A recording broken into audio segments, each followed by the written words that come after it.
Hello student, myself Varsha Parak from जीजा माता polytechnic college. इस वीडियो लेक्चर सीरीज़ में हम फिज़िक्स सब्जेक्ट के बारे में डिस्कस करेंगे और ये video lecture series diploma course के लिए अवेलेबल है। और इस सब्जेक्ट में हम बहुत सारे मॉड्यूल्स में डिस्कस करेंगे। इस सब्जेक्ट के बहुत सारे मॉड्यूल्स होंगे। आज के मॉड्यूल में हम मेज़रमेंट टॉपिक के ऊपर डिस्कस करेंगे। मेज़रमेंट टॉपिक्स के अंदर बहुत सारे टॉपिक हैं वेरियस टाइप के। आज के इस टॉपिक में हम क्या सीखेंगे वो देखते हैं।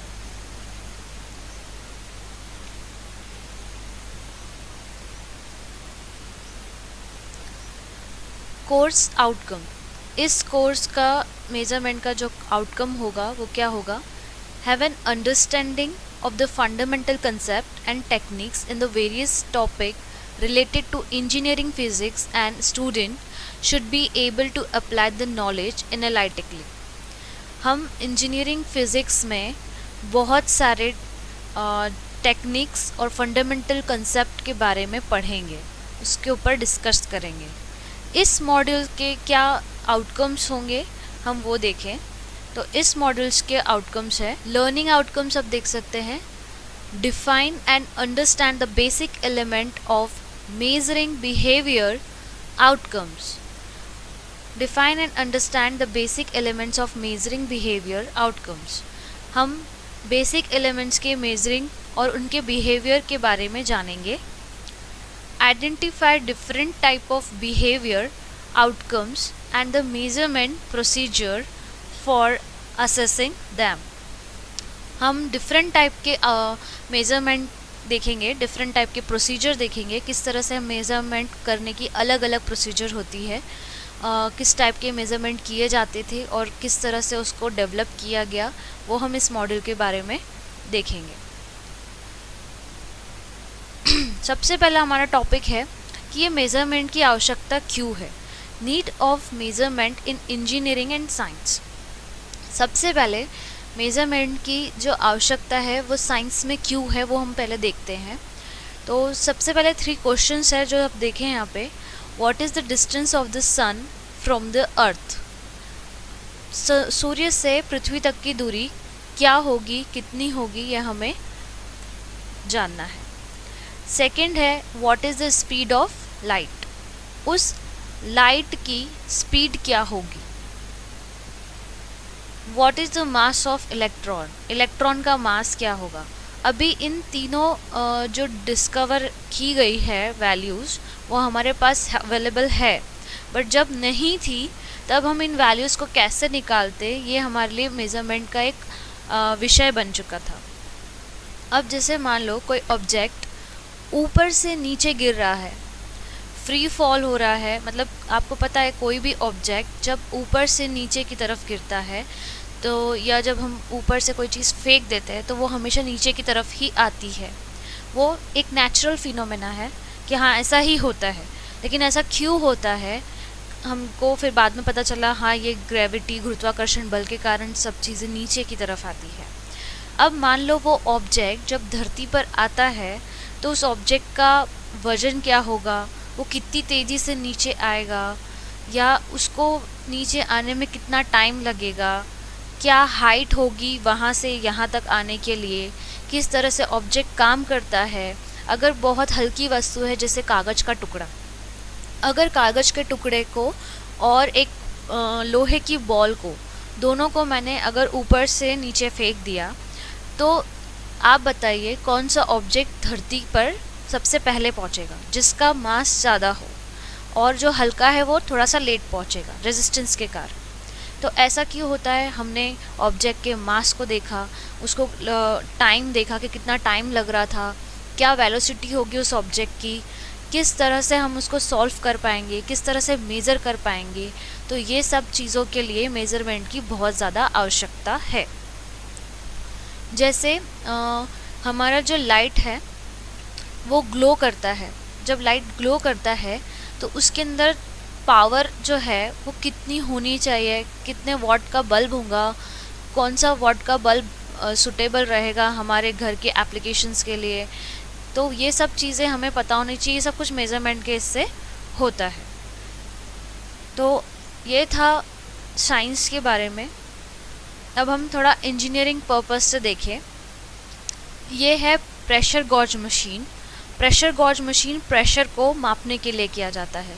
जैसे कोई फैक्ट्री है या कोई ऐसा मैस होता है, तो वहाँ पर जब स्टीम के द्वारा बनाई जाती है कुकिंग या कोई चीज़, तो उस स्टीम का प्रेशर जो है वो कितना होना चाहिए।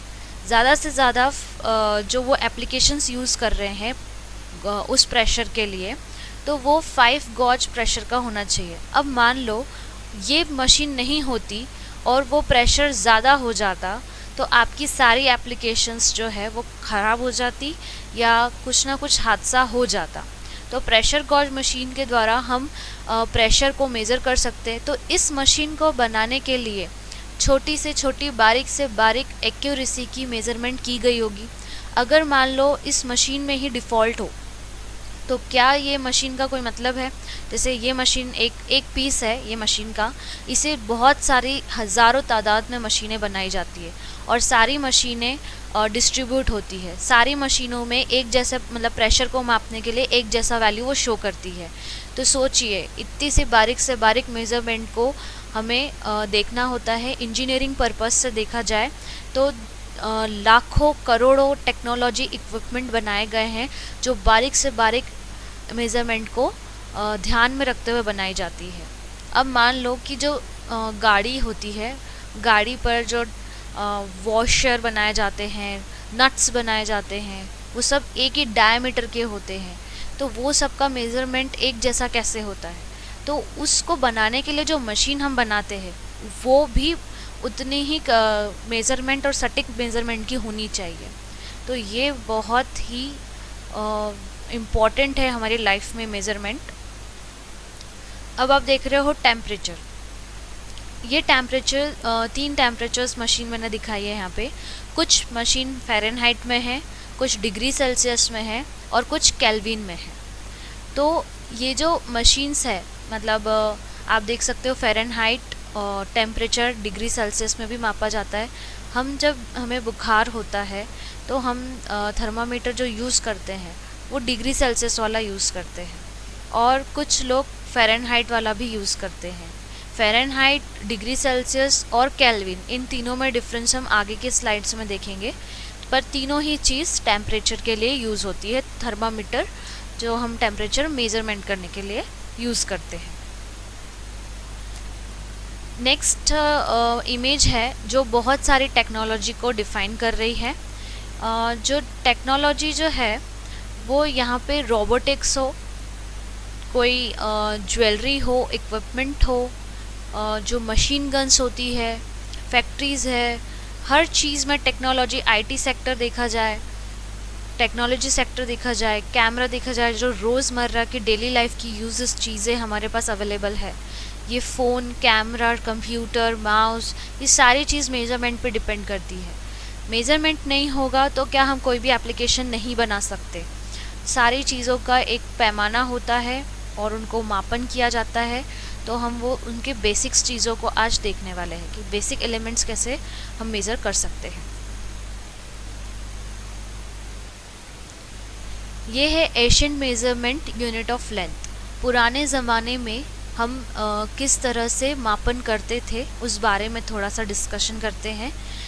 यहाँ पर आप एक इमेज देख रहे हो, फुट स्टेप, आर्म लेंथ और cubit and hand span. Foot step जो है वो जैसे मान लो कि मुझे कहीं जाना है और मैंने बोला वो प्लेस 25 कदम दूर है। अब वो 25 कदम दूर है तो उसका ड्रॉबैक क्या होता है, मैं आपको एक छोटी सी स्टोरी से समझाती हूँ कि उस स्टोरी में एक चोर है और एक राजा है। चोर ने राजा के घर पे चोरी की और चोरी का सामान अपने ज़मीन में जाकर गाड़ दिया। अब क्या हुआ कि राजा ने उसको पकड़ लिया और वो बोलता है कि अगर तुमने मुझे एक ही बार में सच नहीं बताया तो मैं तुम्हारी फैमिली को ख़त्म कर दूँगा। तो अब उसने डर के मारे सही बताया। उसने ये बताया कि 25 कदम राइट में लेना है और 25 कदम लेफ़्ट में लेंगे और 3 कदम जाने के बाद आप वहाँ पर अगर खोदोगे तो आपको खजाना मिल जाएगा। तो अब सेम जब जो राजा थे उन्होंने अपने सैनिकों को भेजा जैसा उसने कहा था, तो उसे वहाँ पर कोई खजाना नहीं मिला। लेकिन जब राजा ने बोला कि तुम झूठ बोल रहे हो, तो बोले नहीं मैं सच बोल रहा हूँ। बोले नहीं, मेरे सैनिक जाग के आए, तुम झूठ बोल रहे हो। तब ऐसा हुआ था कि राजा जी ने उसको ही खुद को लेकर गए, और जब वो खुद गया तो उसने वहाँ पे देखा तो खजाना मिल गया था। तो यहाँ पर ये पता चला था कि सैनिकों के जो हाइट है वो काफ़ी ज़्यादा बड़ी है, और जो चोर था उसकी हाइट काफ़ी ज़्यादा छोटी थी। तो दोनों के पैरों की जो लेंथ थी, जो पाँव रखने का जो डिस्टेंस था, वो इक्वल नहीं था। तो इस तरह से मेज़रमेंट की बहुत सारी गड़बड़ियाँ सामने आने लगी। ऐसी ही गड़बड़ियाँ आर्म लेंथ और क्यूबिट की भी हमें दिखाई गई थी। जैसे पुराने ज़माने में ग्राहक जब दुकानदार के पास जाते थे तो कपड़ा मांगते थे, तो वो आर्म लेंथ के हिस्से देते थे। ये आर्म लेंथ इतना होता है जो एल्बो से लेकर यहाँ तक होता है। तो आर्म लेंथ और एल्बो से जो होता है वो 1 मीटर कहलाता था उस टाइम पे। तो दुकानदार ग्राहक देखता था, हाँ भाई ये है और इसका इतना दाम है 2 मीटर का, तो मुझे कपड़ा दे देना। अब होता क्या था, दुकानदार अपने शॉप पर जानबूझकर छोटी हाइट बोने लोगों को जॉब देता था उस टाइम पर, कि भाई उसके हाथ के अकॉर्डिंग वो 1 मीटर कपड़ा देता था। और जब ग्राहकों को पता चलता था कि ये कपड़ा छोटा है तो वो लड़ने आ जाते थे। तर्क वितर्क में हमेशा जीत दुकानदार की होती थी, क्योंकि अकॉर्डिंग टू कोई स्टैंडर्ड यूनिट था ही नहीं। बोलेगा कि भाई मैंने तो आपको आर्म लेंथ के हिसाब से दिया। तो फिर उस टाइम पे एक राजा था जिसकी आर्म लेंथ को ही 1 मीटर बोला जाता था। तो तब से लेके वास्ट स्थिति में एक स्टैंडर्ड यूनिट दी गई थी। वो स्टैंडर्ड यूनिट क्या थी वो आगे स्लाइड्स में अपन देखेंगे। अब अपन देखते हैं इंच। आज भी हम इंच में, फुट में और क्यूबिट में देखते हैं मेज़रमेंट। इंच मेज़रमेंट क्या होता है? Of the thumb which was use to measure the length of item small. छोटी सी छोटी वस्तुओं को अगर मुझे मापना है तो वो मैं इंच में मापूंगी। ये अंगूठे की जो लेंथ है सिर्फ ये इतना, यहाँ तक की जो ये इतनी लेंथ है वो 1 इंच कहलाती है, सिर्फ 1 inch. Foot is the measure of length, calculate the size of piece of cloth। जो फुट है वो हम लगभग हाइट के लिए यूज़ करते हैं, और 1 फुट 12 इंच के बराबर होता है। तो ये हमें पता होना चाहिए। क्यूबिट को हम देखें तो cubit, the distance between thumb and outstretch finger to the elbow is a cubit. Cubit उसे कहा जाता है जो एल्बो से लेकर ये फिंगर तक की जो लेंथ होती है उसको हम बोलते हैं क्यूबिट। तो ये था मेज़रमेंट फॉर लेंथ के लिए। अब हम पुराने ज़माने में या पुराने टाइम पर टाइम को कैसे मेज़र करते थे वो देखते हैं। तो टाइम को इस तरह से मेज़र करते थे। The movement of the sun in the sky was one of the major to estimate time. जो सूर्य दिख रहा है, सूर्य से जब किसी ऑब्जेक्ट पर रोशनी पड़ती है तो उसकी छाया जो है वो ज़मीन पर दिखाई देती है। अब वो जो छाया है टाइम के अकॉर्डिंग चेंज होती रहती है। तो पुराने ज़माने में उस छाया को देखते हुए ही टाइम को मेज़र किया जाता था। ड्रॉबैक बहुत होता था क्योंकि दिन, मौसम सब चेंज होते थे, कभी बड़े दिन होते थे, कभी छोटे दिन होते थे। इस हिसाब से टाइम में बहुत ज़्यादा गड़बड़ियाँ होने लगी, which was done on the basis of length and position of the shadow cast by vertical stick। अब ये स्टिक है, ये एक पेड़ है जिसकी छाया यहाँ पर है, यहाँ से लेकर सूर्य तक के एक कोण बन रहा है। उस एंगल के द्वारा हम मेज़रमेंट कर पाते हैं कि टाइम अभी क्या चल रहा है। पुराने ज़माने में वो घड़ियाल होती थी जो रेत से टाइम को मेज़र किया जाता था।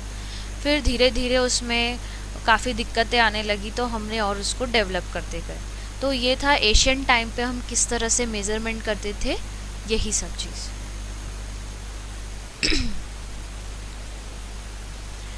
Need of measurement engineering science. अभी हमने देखा कि आवश्यकता क्यों पड़ी। अब इसका हम बुक के इस पर देखते हैं कि फिज़िक्स में हम कैसे इसको परफॉर्मेंस देते हैं।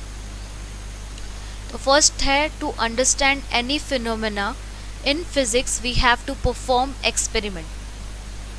फिज़िक्स के जितने फिनोमेना हैं वो सब एक्सपेरिमेंट करके ही हम अंडरस्टैंड कर सकते हैं। फॉर एग्ज़ाम्पल कि जैसे मान लो कि कोई चार्ज है, हम लोग कहते हैं कि दो चार्ज, जो विपरीत चार्ज, एक पॉजिटिव चार्ज और एक नेगेटिव चार्ज, एक दूसरे की तरफ आकर्षित होते हैं, और एक नेगेटिव चार्ज दूसरा भी नेगेटिव चार्ज है, तो ये दोनों एक दूसरे के साथ रिपल्सिव करते हैं। तो इस फिनोमेना को हम एक्सपेरिमेंट करके ही समझते हैं, और जो नॉर्मल घर में भी हम एक्सपेरिमेंट करके देख सकते हैं।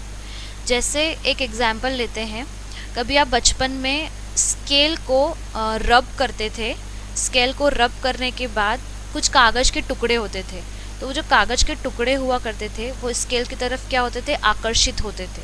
ऐसा क्यों होता था कि स्केल पर जब हम रब करते हैं तो नेगेटिव चार्ज स्केल पर आ जाते हैं, और नेगेटिव चार्ज पेपर पर पॉजिटिव चार्ज होता है, तो नेगेटिव और पॉजिटिव अट्रैक्ट होते हुए हमें दिखाई देता है। तो ये एक्सपेरिमेंट था जो फिनोमेना को हमें समझ में आने लगा था। अब सेकंड, नेगेटिव नेगेटिव एक दूसरे से रिपल्सिव कैसे करते हैं। सेम हमने लिया, स्केल को रब किया, दूसरी स्केल को भी रब किया, दोनों स्केल रब को हमने एक दूसरे के पास लेकर जा रहे थे, तो वो दूर फेंक रहे थे एक दूसरे को, यानी उसके बीच में जो था रिपल्सिव फोर्स काम कर रहा था। तब हमने जाना कि हाँ, जो फिनोमेना दिया था फिज़िक्स के एक सेंटेंस में वो बिल्कुल सही था कि विपरीत चार्ज एक दूसरे को आकर्षित करते हैं, और जो लाइक चार्जेस होते हैं, जो सेम चार्जेस होते हैं, वो एक दूसरे को रिपल्सिव करते हैं। तो ये था फर्स्ट अपन ने जो अभी समझा। सेकंड है, experiments require measurement and we measure several physical property like length, mass, time, temperature, pressure etc. Experiment की बात करते हैं, अभी हमने पहले देखा कि भाई हम एक्सपेरिमेंट करते हैं तो ही समझ पाते हैं कि वो फिनोमेना सही है नहीं है क्या है। अब उस एक्सपेरिमेंट को करने के लिए मेज़रमेंट की बहुत आवश्यकता होती है। मेज़रमेंट के लिए आवश्यकता कैसे होती है एक्सपेरिमेंट के लिए, तो वो ऐसा होता है, जैसे एक एग्जाम्पल लेते हैं सिंपल पेंडुलम का, सरल लोलक। सरल लोलक की गति से हम गुरुत्वीय या गुरुत्वीय त्वरण को ज्ञात करते हैं, यानी ग्रेविटी फाइंड करते हैं। तो वो जो सरल लोलक होता है उससे जब हम ग्रेविटी फाइंड करते हैं तो हमारे पास क्या क्या चीज़ें अवेलेबल होनी चाहिए जिससे हम उसकी मेज़रमेंट कर सके उस प्लेस की। तो हम क्या करते हैं, उस सरल लोलक का मास कितना है वो हमें पता होना चाहिए। वो जिस डोरी से लटका हुआ है वहाँ से उसकी हाइट कितनी है वो हमें पता होनी चाहिए। उसको गति करने में कितने रिवॉल्ट लेने पड़ रहे हैं, कितनी ज़्यादा टाइम लग रहा है, क्या उस धागे की लेंथ इतनी होगी। तो हमें ये सारी चीज़ें जब मिल जाएगी तब जाके हम क्या करेंगे, फॉर्मूले में पुट करके हम ग्रेविटी को निकाल सकते हैं। तो एक्सपेरिमेंट करने के लिए ये छोटी छोटी चीज़ें हमारे पास पता होनी चाहिए। Experimental verification of laws and theories also needs measurement of physical properties. Experimental verification का मतलब ये होता है जो थ्योरीज और जो लॉज हमें दिए जाते हैं क्या वो सही है, उसको सही साबित करने के लिए, उसको वेरीफाइड करने के लिए भी हमें मेज़रमेंट की आवश्यकता होती है। अब वो वेरीफाई कैसे होगा, जैसे फॉर एग्जांपल आपको पता है कोई भी प्लेन सरफेस पे अगर प्रकाश की एक किरण टकराएगी यानी लाइट सोर्स जाएगा तो वो टकरा के उसी एंगल से रिटर्न हो जाएगी, जिसको हम बोलते हैं रिफ्लेक्शन। तो हमने ये पढ़ा है लॉज में कि angle of incident is equal to angle of refractive. 10वीं में आपने अगर पढ़ा होगा कि आपतन कोण परावर्तन कोण दोनों एक दूसरे के बराबर होते हैं। अब इन सब चीज़ों को मेज़र करने के लिए हमने एक्सपेरिमेंट करके देखा, फिर एक्सपेरिमेंट करने के बाद जो रिज़ल्ट आता है, जो हम डिराइव करते, जो हम चीज़ें सॉल्व करते हैं, वो सॉल्व क्या है, एक तरह का वेरिफिकेशन है। और वेरिफिकेशन करने के बाद हमें पता चला कि हाँ ये जो लॉ दिया हुआ है वो सत्य है, वो सिद्ध हुआ। तो एक्सपेरिमेंटल को इस तरह से हम वेरीफाइड करते हैं मेजरमेंट की सहायता से।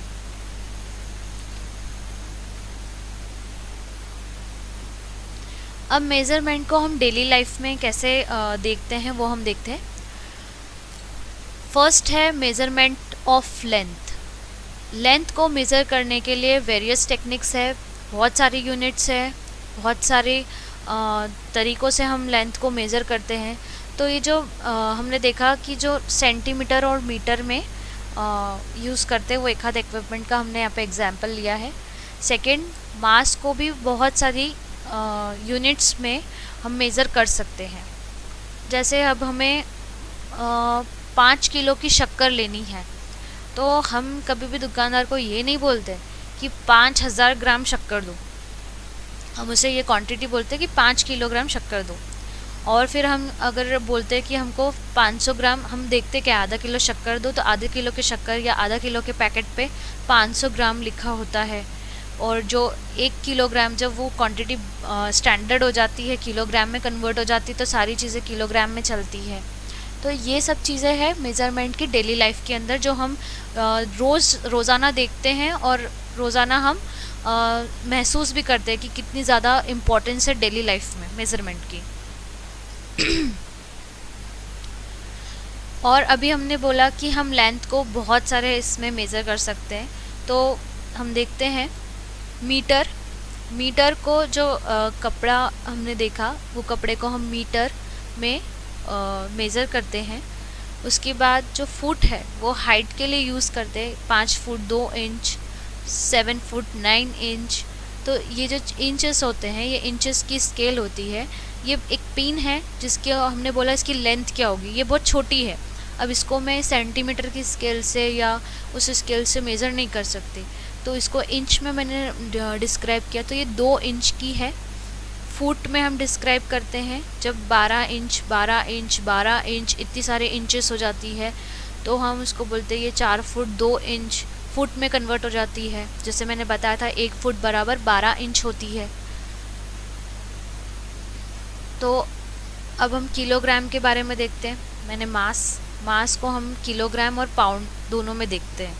तो किलोग्राम आपको मैंने अभी पिछली वाली स्लाइड में बताया था कि हम किलोग्राम में कोई भी चीज़ को मेज़र करते हैं, स्टैंडर्ड यूनिट है वो। पाउंड जो है वो मोस्टली यूज़ नहीं होती। जो पाउंड है वो लगभग होता है 1 पाउंड बराबर होता है 453 ग्राम, मतलब आधा किलो से भी कम।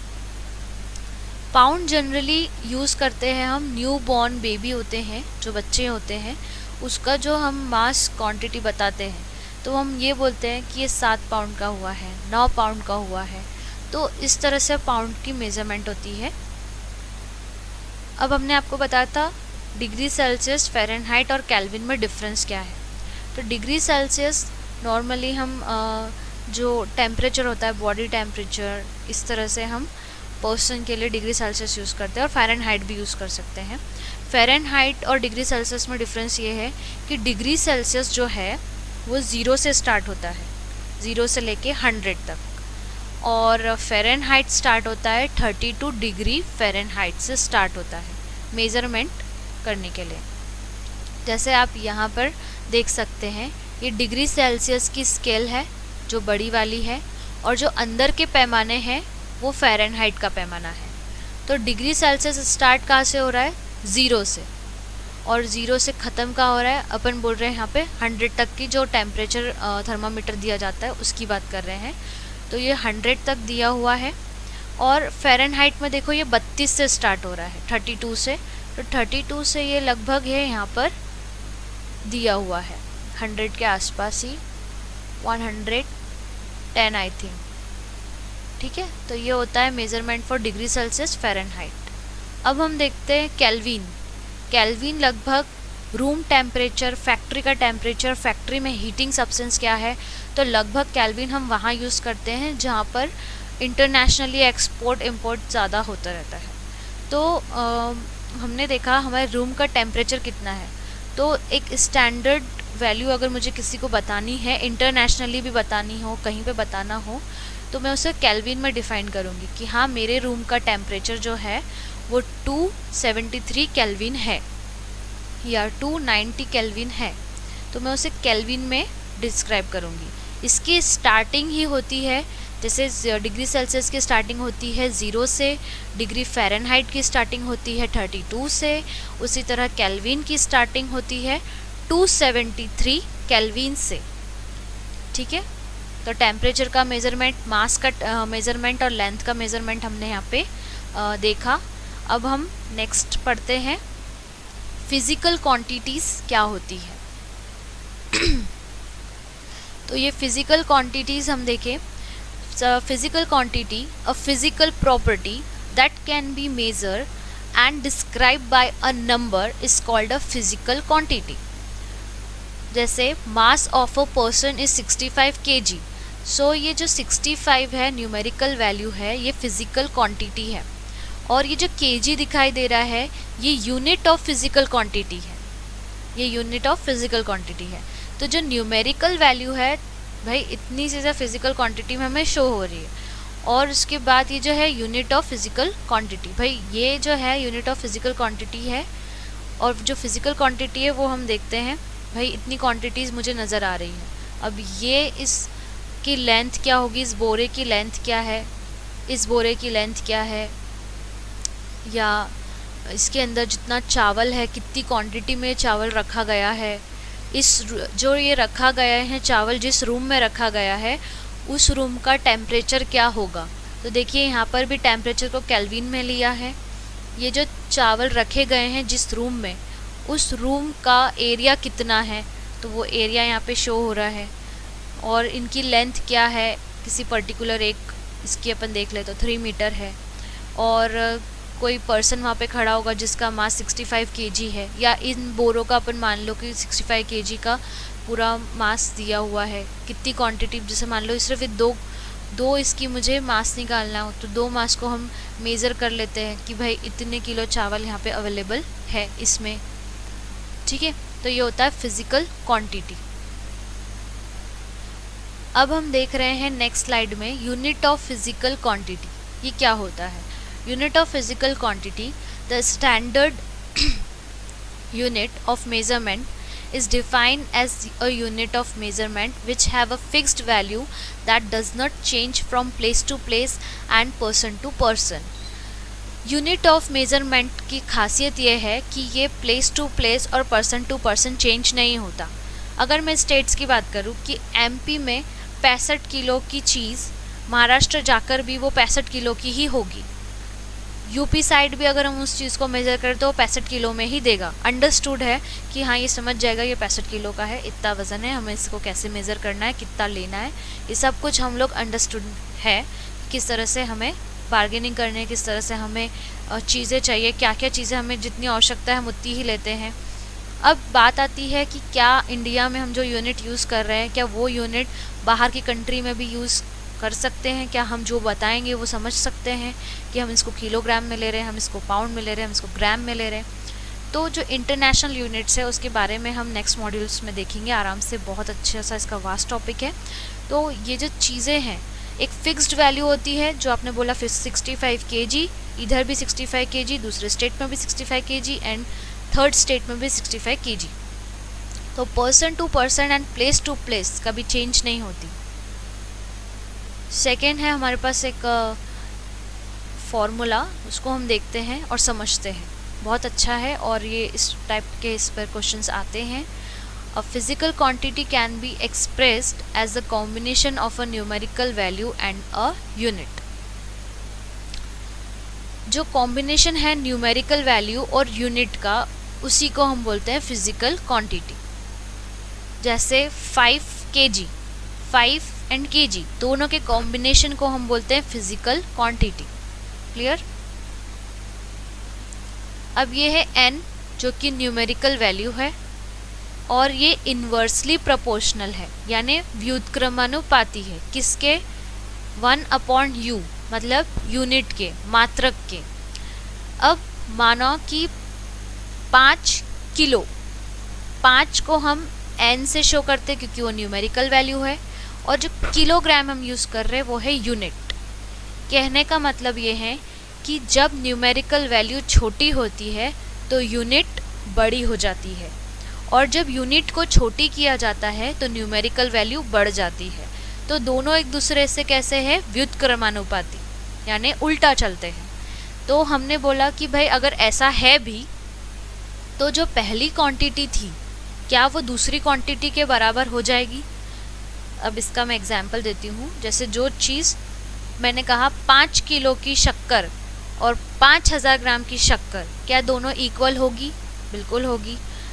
न्यूमेरिकल वैल्यू और यूनिट यहाँ पे चेंज है, यहाँ पर भी न्यूमेरिकल वैल्यू और यूनिट चेंज है, पर दोनों क्वांटिटी में इक्वल है। इसका एग्जाम्पल हम समझते हैं। जैसे मैंने एक मास लिया जो मैं आपको 5 किलो का एग्जाम्पल दे रही थी। अब इस 5 किलो के एग्जाम्पल में अपन देखते हैं यहाँ पे 5 किलो मतलब 5000 ग्राम। इसको देखो, किलोग्राम को जब मैंने ग्राम में कन्वर्ट किया तो यूनिट छोटी हो गई, उसके बाद 5 का 5000 हो गया, यानी न्यूमेरिकल वैल्यू बढ़ गई और यूनिट जो है वो छोटी हो गई। तो क्या ये दोनों इक्वल होंगे? बिल्कुल, 5 किलोग्राम 5000 ग्राम के इक्वल होंगे। 1 आवर 60 मिनट, जैसे जो 1 आवर है यूनिट अब छोटी हुई, मिनट 1 का 60 हो गया, मतलब न्यूमेरिकल वैल्यू बढ़ गया और यूनिट छोटी हो गई। सेम 3600 सेकेंड, मतलब अब यहाँ पर मिनट से जो यूनिट थी हमारी वो छोटी हो गई और जो 3600 न्यूमेरिकल वैल्यू वो बढ़ गई। तो हमने देखा कि पर दोनों की वैल्यू कैसी होगी, एक दूसरे के इक्वल। तो हमने ये देखा कि जो इक्वल हुआ है वो N1U1 is equal to N2U2, यानी न्यूमेरिकल वैल्यू N1 और unit 1 is equal to unit 2 and numerical 2।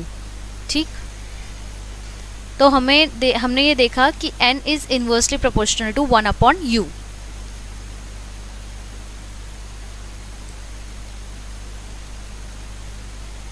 Next है type of unit of physical quantity. Physical quantity की यूनिट्स क्या है? तो there are 2 types of unit of physical quantity. एक है fundamental units and second है derived units. तो fundamental units and derived units में हम फंडामेंटल यूनिट्स के बारे में देखेंगे। Fundamental quantities and units. Fundamental quantities and units, books में आपको फंडामेंटल यूनिट्स शो करेगा, ये कहीं पे फंडामेंटल क्वांटिटी शो करेगा, तो उसमें कंफ्यूज नहीं होना है। फंडामेंटल क्वांटिटीज़ एंड यूनिट्स का एक चार्ट होता है, उसके अंदर उस चार्ट के कॉम्बिनेशन को हम या तो फंडामेंटल यूनिट शो कर देते हैं या हम फंडामेंटल क्वांटिटीज़ बताते हैं। तो इन दोनों का जो वर्ड का डिफरेंस है वो अब हम यहाँ पे देखेंगे। तो फर्स्ट है लाइन हमारी, the physical unit which can neither be derived from one another. हम किसी और यूनिट से इन यूनिट को डिराइव नहीं कर सकते। ये यूनिट, जैसे हम बोलते हैं ना, हम किसी भी चीज़ का डेरिवेशन शो कर सकते हैं, हम किसी भी चीज़ को सिद्ध कर सकते हैं, किसी भी चीज़ को लेकर हम दूसरी चीज़ को सिद्ध करते हैं, तो वो चीज़ इन यूनिट्स के साथ पॉसिबल नहीं है, क्योंकि दिस यूनिट्स आर इंडिपेंडेंट, ये अपने आप में स्वतंत्र यूनिट्स है और इनको किसी और यूनिट के द्वारा हम डिराइव नहीं कर सकते और ना ही ये किसी और यूनिट्स पर डिपेंड करते हैं। Which are independent on other physical quantity, right. ये एक दूसरे के बिल्कुल स्वतंत्र है, किसी पर डिपेंड नहीं करते। तो अब हम एक चार्ट देख रहे हैं। इस चार्ट में physical fundamental quantities and fundamental units show हो रही है। फंडामेंटल क्वांटिटीज़ जो है वो बहुत 7 होती है। फंडामेंटल क्वांटिटीज़ 7 होती है जो अपने आप में स्वतंत्र मानी जाती है, और वो है length, mass, time, electricity, temperature, luminous intensity and matter. ये क्वांटिटीज़ इंडिपेंडेंट है। लेंथ, लंबाई, जो कि किसी भी चीज़ की लेंथ को मेज़र करने के लिए हम मीटर का यूज़ करते हैं, स्टैंडर्ड यूनिट भी माना जाता है इन्हें, और ये पर्सन टू पर्सन और प्लेस टू प्लेस चेंज भी नहीं होती, तो इसलिए हम स्टैंडर्ड यूनिट बोल सकते हैं मानव मात्रक। मास किलोग्राम से मेज़र किया जाता है। टाइम, समय को हम सेकेंड में मेज़र करते हैं क्योंकि ये स्टैंडर्ड यूनिट है। इलेक्ट्रिसिटी, जैसे हम बोलते हैं किसी बल्ब में कोई धारा प्रवाहित हो रही है, तो अगर हमें उसके ऊपर कुछ न्यूमेरिकल क्वेश्चंस आता है या हम किसी को बता रहे हैं तो हम ये बोल सकते हैं कि उस बल्ब में 6 एम्पियर की धारा प्रवाहित हो रही है। तो 6 क्या है, न्यूमेरिकल वैल्यू है, और एम्पियर क्या है, यूनिट है। तो हम इलेक्ट्रिसिटी की जब बात करते हैं, जब धारा की बात करते हैं, करंट की बात करते हैं, तो हम उसे शो करते हैं एम्पियर में। तो अलग अलग कैटेगरीज में अलग अलग यूनिट्स पॉसिबल होती है।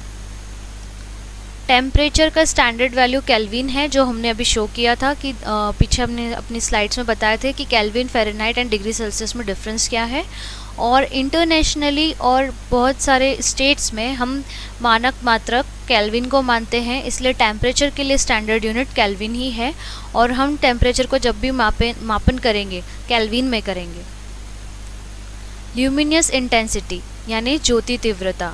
ज्योति तीव्रता एक कैंडल होती है, उस कैंडल में ज्योत लॉ जो होती है उसकी तीव्रता को मेज़र करना, तो उसमें एक सॉलिड एंगल बनता है, उन सॉलिड एंगल को मेज़र करना। तो वो जो मेज़र करते हैं, जिस क्वांटिटी या जिस यूनिट में हम मेज़र करते हैं वो होता है कैंडेला। हम कैंडेला में इसको मेज़र करते हैं। नेक्स्ट एंड लास्ट टॉपिक है हमारा मैटर। मैटर एटॉमिक मॉलिक्यूल्स या मैटर्स की बात करें तो उसमें जो हमारे पास मॉलिक्यूल्स आते हैं उन मॉलिक्यूल्स को हम मोल की यूनिट में बताते हैं। 6 मोल है, 5 मोल है, इस टाइप के हम मोल में उसको मेज़र करते हैं। और मोल का सिंबल MOL होता है, और कैंडेला का जो होता है वो CD होता है। जैसे मोल का MOL होता है सिंबल, और सॉरी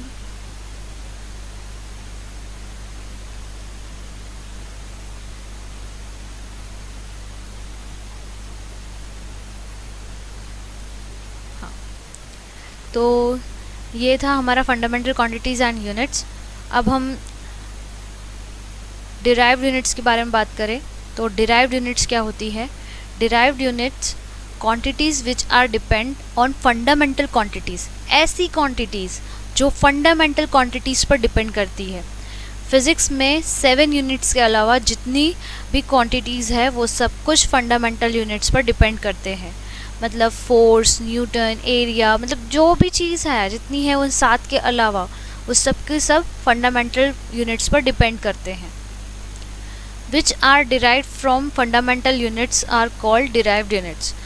ऐसी यूनिट्स जिसको हम फंडामेंटल यूनिट्स के द्वारा डिराइव कर सकते हैं, यानी सिद्ध कर सकते हैं कि हाँ ये फंडामेंटल यूनिट से हम इन यूनिट्स को सिद्ध कर रहे हैं। तो डिराइव्ड यूनिट क्वांटिटीज़ कुछ दी गई हैं। फोर्स जिसकी यूनिट है न्यूटन, वर्क डन जिसकी यूनिट है जूल, पावर जिसकी यूनिट है वॉट। जो न्यूटन है, देखो इसका जो जो लेटर है अल्फ़ाबेटिकली वो स्मॉल है, यहाँ पर भी स्मॉल है और वॉट में भी स्मॉल ही है। ऐसा इसलिए जब कोई यूनिट किसी साइंटिस्ट के नेम पर दिया जाता है तो सिंबल में कैपिटल लेटर होता है, और जब हम उसको पूरा लिखते हैं न्यूटन तब उसका जो फर्स्ट लेटर है वो स्मॉल होता है, और जो उसका सिंबल हैगा वो कैपिटल लेटर में शो करेगा N। ठीक है। Work done, joule, same case. Power की यूनिट होती है वॉट, सेम, और इसको भी डिनोट करते हैं कैपिटल W से। इसको भी हम डिनोट करते हैं जूल को कैपिटल J से। तो ये था डिराइव्ड यूनिट।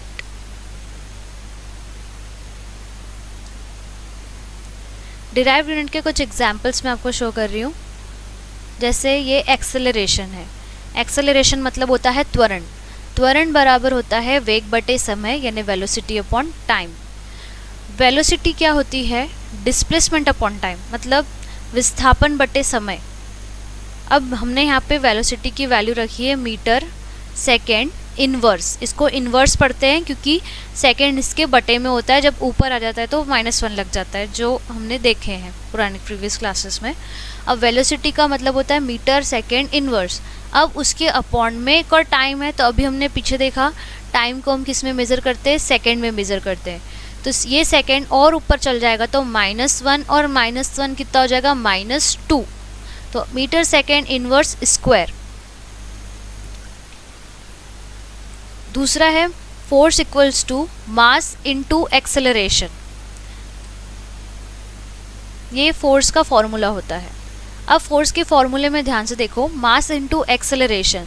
मास मतलब मास की हमने अभी पीछे फंडामेंटल में देखा, यूनिट क्या थी, किलोग्राम। उसको हम केजी में मानक मात्रक जो हमने बोला था स्टैंडर्ड यूनिट केजी है, into metre second inverse square, जो अभी हमने यहाँ पर निकाला। हमने यहाँ पे देखा उसको कैसे मेज़र करते हैं और वो वैल्यू हमने यहाँ पर रखी। जब KG multiply metre second inverse square होता है तो इस यूनिट को न्यूटन नामक वैज्ञानिक ने दिया था, इसीलिए इस इतनी बड़ी यूनिट को हम न्यूटन से भी बताते हैं। मतलब हम अगर क्वेश्चन सॉल्व करें कहीं पे देखकर तो हम बल को हमेशा न्यूटन में मापते हैं। 5 न्यूटन का बल लग रहा है, 6 न्यूटन का बल लग रहा है, इस तरह से हम फोर्स को न्यूटन में मेज़र करते हैं। और न्यूटन को अगर हमें फंडामेंटल यूनिट के फॉर्म में लिखना है तो वो होता है KG multiply metre second inverse square.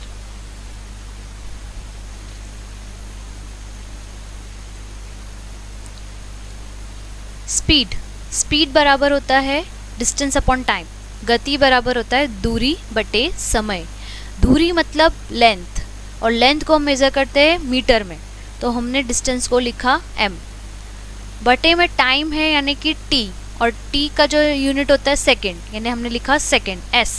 और जब ये s ऊपर गया तो मीटर सेकेंड इन्वर्स यानी -1, यानी वो इस तरह से शो हो जाएगा। यहाँ पे ये -1 ऊपर लगेगा s के पास। Formula used. फॉर्मूले यूज्ड में आपको ये फॉर्मूलेस पता होना चाहिए। Area equals to length into breadth. जैसे मान लो ये एक एरिया दिया हुआ है, इस एरिया में लेंथ और ये हो गई ब्रेथ, इसके मल्टीप्लिकेशन को हम बोलते हैं एरिया, अगर एरिया हमें फाइंड करना हो तो। नेक्स्ट है force is equals to mass into acceleration. Mass into acceleration, यहाँ देखो वो बॉडी जो है उस बॉडी का मास कितना है, ये शो कर रहा है बॉडी का मास कितना है, और उसको धक्का देना है हमें, तो हमें उस बॉडी को वो बॉडी कितनी एक्सेलरेट हो रही होगी। तो उस जो बॉडी एक्सेलरेट हो रही है और जो बॉडी का मास है, उन दोनों के कॉम्बिनेशन से पता लगेगा कि हमें उसको ऊपर कितना जोर देना है, कितना फोर्स लगाना है। Volume equals to length into breadth into height. Volume अगर हमें फाइंड करना है तो कोई ऐसा क्यूब या क्यूबॉइड लेते हैं, घन या घनाकार, जिसकी लेंथ हो, ब्रेथ हो और हाइट भी हो। ये देखो लेंथ, विड्थ यानी ब्रेथ, और ये उसकी हाइट। इन तीनों के मल्टीप्लिकेशन से हम इस घनाकार या घन का वॉल्यूम निकाल सकते हैं। नेक्स्ट है एक्सेलरेशन, मतलब होता है velocity upon time. Velocity upon time जो कि एक गाड़ी शो कर रही है, उस गाड़ी का एक्सेलरेट मतलब कितनी गाड़ी आगे जा रही है, हम देख सकते हैं उसकी स्पीड क्या होगी। अगर हमें पता होगी उसकी स्पीड क्या है और वो कितने टाइम में वो वहाँ से वहाँ पहुँच रही, तो हम उस चीज़ से उस गाड़ी का एक्सेलरेशन निकाल सकते हैं। तो एक्सेलरेशन का फॉर्मूला क्या होता है, velocity upon time. Velocity is equals to displacement upon time, यानी कि अब दूरी कितनी दूरी पे वो तय कर रहा है, उस दूरी को हम टाइम के अकॉर्डिंग वो सॉल्व कर ले तो हमको डिस्प्लेसमेंट से वेलोसिटी मिल जाती है। Work is equals to force into displacement. अब अगर कोई व्यक्ति किसी चीज़ पर फोर्स लगा रहा है तो वर्क डन क्या होगा, फोर्स इनटू डिस्प्लेसमेंट। जितना मैं फोर्स लगा रही हूँ और जितनी बॉडी डिस्प्लेस कर रही है, अगर एक इक्विपमेंट को मैं धक्का लगा रही हूँ और वो जितनी डिस्प्लेस हो रही है, मतलब मैं उतना काम कर रही हूँ। अगर मान लो मैं ऐसे ही धक्का लगाऊँ और वो नहीं आगे बढ़ रही है तो हमारा काम बहुत कम हो रहा है, यानी वर्क डन बहुत कम हो रहा है। तो हमें जितना ज़्यादा फोर्स लगाएंगे उतनी बॉडी डिस्प्लेस होगी। तो वर्क डन का मतलब क्या होता है, force into displacement. Power is equals to work upon time. Power equals to work upon time. अभी हमने जो वर्क लगाया, वो वर्क जो हम काम कर रहे हैं वो कितने कम समय में कर रहे हैं, वो हमारी पावर है। इसका एग्जाम्पल में देखेंगे तो अपन लाइट में देखें, अपन बोलते हैं 6 वाट का बल्ब है, 5 वाट का बल्ब है। तो जो बल्ब है ये जो वर्क कर रहा है, ये कितने कम टाइम में वर्क कर रहा है, वो उतनी उसकी पावर होगी उस बल्ब की, उतना अच्छा बल्ब होगा। एनर्जी इक्वल्स टू होता है kinetic energy plus potential energy. Kinetic energy और पोटेंशियल एनर्जी का फॉर्मूला भी यहाँ पे दिया हुआ है, हाफ mv², यानी मास इनटू वेलोसिटी का स्क्वायर। ये आपको याद होना चाहिए। और पोटेंशियल एनर्जी को हम बोलते हैं mass into gravity into height. यहाँ पर आप देख सकते हो कि एक बच्ची बॉल लेके खड़ी है, तब इस बॉल में, ये बॉल पोटेंशियल एनर्जी पर है, अभी रेस्ट कंडीशन पे, तो इसके अंदर जो एनर्जी है वो पोटेंशियल है। और जब पोटेंशियल एनर्जी, जब इसने बॉल को नीचे की तरफ फेंक दिया, तो पोटेंशियल एनर्जी ट्रांसफ़र हो गई काइनेटिक एनर्जी में। तो अब ये बॉल जो है ये काइनेटिक एनर्जी फॉर्म कर रही है, मतलब इस बॉल में अब काइनेटिक एनर्जी, क्योंकि अब ये मूविंग पर है। जब बॉल रेस्ट पर थी, कुछ नहीं हो रहा था, पकड़ा हुआ था, तो उस बॉल के अंदर पोटेंशियल एनर्जी थी। और जब ये बॉल मूव कर रही है तो हम ये बोल रहे हैं कि ये काइनेटिक एनर्जी में मूव कर रही है। अब है प्रेशर या स्ट्रेस। इन दोनों का फॉर्मूला एक ही बनता है, फोर्स अपॉन एरिया। तो फोर्स अपॉन एरिया कैसे होता है, देखिए हमारे पास एक डायग्राम है। यहाँ देखो नीचे का प्रेशर ज़्यादा लग रहा है कंपैरिजन टू अपर वाले में। अब ऐसा इसलिए होता है, जितना कम एरिया में जितना ज़्यादा फोर्स लगेगा, वो प्रेशर उतना ज़्यादा ही मूव करेगा। तो जैसे हमने देखा यहाँ पर प्रेशर कम है, यहाँ प्रेशर ज़्यादा है। क्यों? क्योंकि एरिया कम है और फोर्स ज़्यादा है। तो जब फोर्स ज़्यादा हो और एरिया कम हो तो प्रेशर ज़्यादा मूव करेगा। यहाँ पर थोड़ा कम था और यहाँ पे थोड़ा कम ही है, तो इसीलिए प्रेशर इस तरह से मूव कर रहा है। अभी हमने जितनी स्लाइड्स में पढ़ा है वो टॉपिक्स थे। Need of measurement in engineering and science, जिसके बारे में हमने जाना कि आवश्यकता क्यों पड़ती है मेज़रमेंट की। फिज़िकल क्वांटिटी क्या होती है, फिज़िकल क्वांटिटी जैसे 5 kg, वो पूरा उसका कॉम्बिनेशन को हम बोलते हैं physical quantity. Type of physical quantity हमने देखा, फंडामेंटल यूनिट्स देखी और डिराइव्ड यूनिट्स देखी। यूनिट ऑफ फिज़िकल क्वांटिटी, तो यूनिट ऑफ फिज़िकल क्वांटिटीज़ में हमने देखा कि n is inversely proportional 1/u। ये हमने यहाँ पर देखा कि भाई जब न्यूमेरिकल वैल्यू कम होती है तो यूनिट बढ़ जाती है, और यूनिट कम होगी तो न्यूमेरिकल वैल्यू बढ़ जाती है।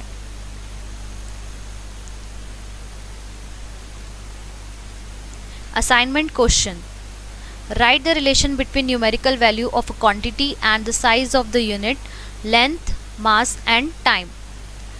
आपको n is inversely proportional to 1/u से इन तीनों के लिए यूनिट्स के रिलेशंस बताने हैं।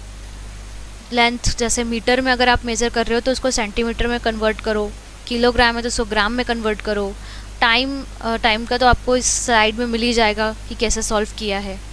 वो 1 आवर को 60 मिनट में, 60 मिनट को 3600 सेकेंड्स में हमने किया था वैसे। What is physical unit, what is physical unit, unit of physical quantities हमने देखा, वो हमें बताना है। What are the 7 basics unit of measurement, हमने आपको कहा था फंडामेंटल यूनिट को बेसिक यूनिट्स भी बोला जाता है। Is measurement important in our daily life, क्या मेजरमेंट हमारी डेली लाइफ में इम्पॉर्टेंट रखता है, अगर रखता है तो क्यों रखता है।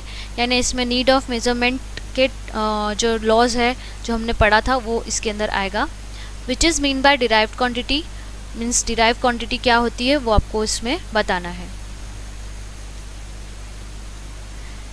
नेक्स्ट हम मॉड्यूल 1 के पार्ट 2 में द सिस्टम ऑफ यूनिट के बारे में पढ़ेंगे कि अलग अलग कंट्री में अलग अलग यूनिट के कौन कौन से सिस्टम वर्क करते हैं और उन सिस्टम की खासियत क्या है, क्यों यूज़ करते हैं, और स्टैंडर्ड इंटरनेशनल यूनिट की हमें ज़रूरत क्यों पड़ी, वो सब हम इस मॉड्यूल 1 के पार्ट 2 में देखेंगे। तो अब हम ये रेफरेंस है जहाँ से हमने देखा है। Thank you for watching this video. Thank you so much.